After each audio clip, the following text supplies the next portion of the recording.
6 préjugés sur les immigrés. Tous les immigrés viennent dans les pays riches. Cela est faux.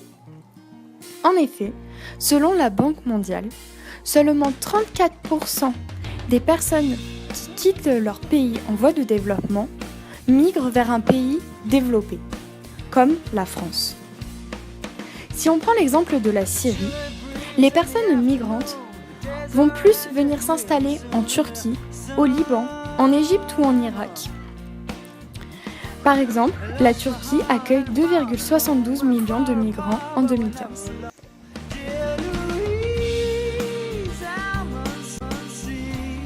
Les immigrés viennent massivement toucher les allocations.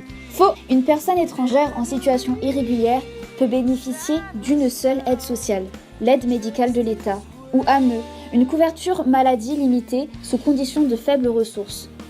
Les sans-papiers sont exclus de l'accès à toutes les autres prestations sociales, même quand ils ont un travail et un employeur, et quand ils payent les mêmes cotisations et impôts que les autres.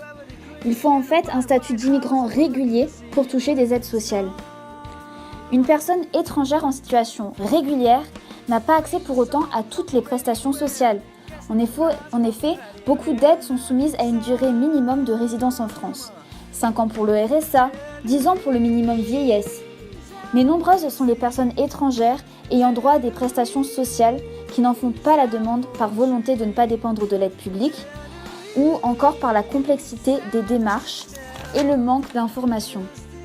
D'ailleurs, on estime que 50% des personnes françaises ou étrangères qui ont le droit au RSA n'en ont pas fait la demande. Mais il y a des exceptions pour les réfugiés apatrides ou les mères isolées. Non, mais de toute façon, tous les immigrés sont sous-diplômés. C'est faux.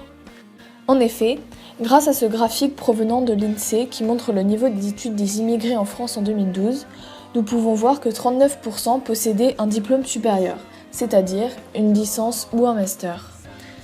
Malgré le fait que, effectivement, il y a 27% d'immigrés non diplômés, 10% ont tout de même un CAP ou un BEP, qui correspondent à 2 et 1 année d'études après le bac. Enfin, un quart de ces immigrés ont un niveau bac. Donc nous remarquons que près de 3/4 des immigrés sont diplômés et ont fait 3 à 4 années d'études après le bac. Ce sont les personnes les plus pauvres qui migrent. Cela est faux. En effet, migrer coûte très cher. Pour une simple traversée de la mer Méditerranée, un migrant doit payer entre 800 et 8 000 € par personne. Il doit tout payer. Le bateau, les passeurs, jusqu'à la simple couverture qui coûte 200 $ et le siège qui coûte 100 $.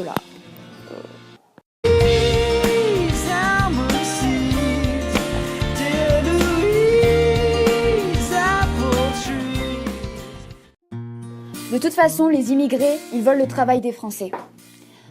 Non. D'abord, il faut savoir que dans une économie telle que la nôtre, il n'y a pas un nombre fixe d'emplois à se partager. En effet, plus il y a de gens, plus on nécessite de biens et de services. Et plus les personnes travaillent, plus elles vont créer ces biens, ces services dont on aura besoin au final. Ainsi, les personnes migrantes participent également à l'économie.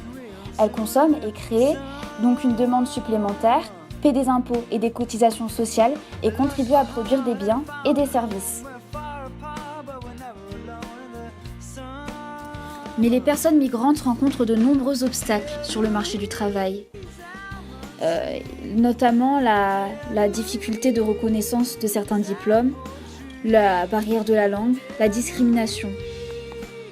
Les personnes sans papier doivent patienter entre 9 mois et 1 an pour demander une autorisation provisoire de travail et ainsi pouvoir entrer sur le marché du travail. Avant ces 9 mois, ils ne peuvent donc prétendre légalement à aucun emploi. De plus, pour ne pas prendre le travail des Français, ils ont des autorisations délivrées seulement pour prétendre à des emplois où il y a un manque de travailleurs. Qu'elles soient qualifiées ou non, les personnes migrantes sont embauchées là où il y a une pénurie chronique de main-d'œuvre. Agents d'entretien ou de gardiennage, ouvriers du bâtiment ou du textile, employés de l'hôtellerie, de la restauration, professionnels de l'aide à la personne, médecins ou aides-soignants, ouvriers agricoles, même prêtres et spécialistes de l'informatique ou des télécoms. Des secteurs entiers d'activité reposent sur la présence de personnes étrangères. Et lorsqu'elles sont sans papier, nombre d'employeurs profitent de leur situation de faiblesse pour les exploiter, notamment en les faisant travailler illégalement. En fait, on est vraiment trop gentils en France. C'est pour ça que tout le monde dit que la France est une terre d'asile. Mais moi j'en ai marre. Pourquoi les autres pays européens, ils accueilleraient pas aussi des demandeurs d'asile comme nous ? Moi j'ai vraiment l'impression que la France, elle accueille tous les demandeurs d'asile. C'est bien évidemment faux.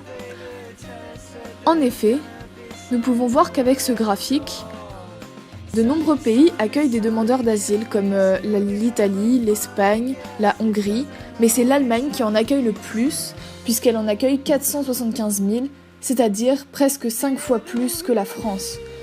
Ainsi, à elle seule, elle accueille 36% des demandeurs d'asile.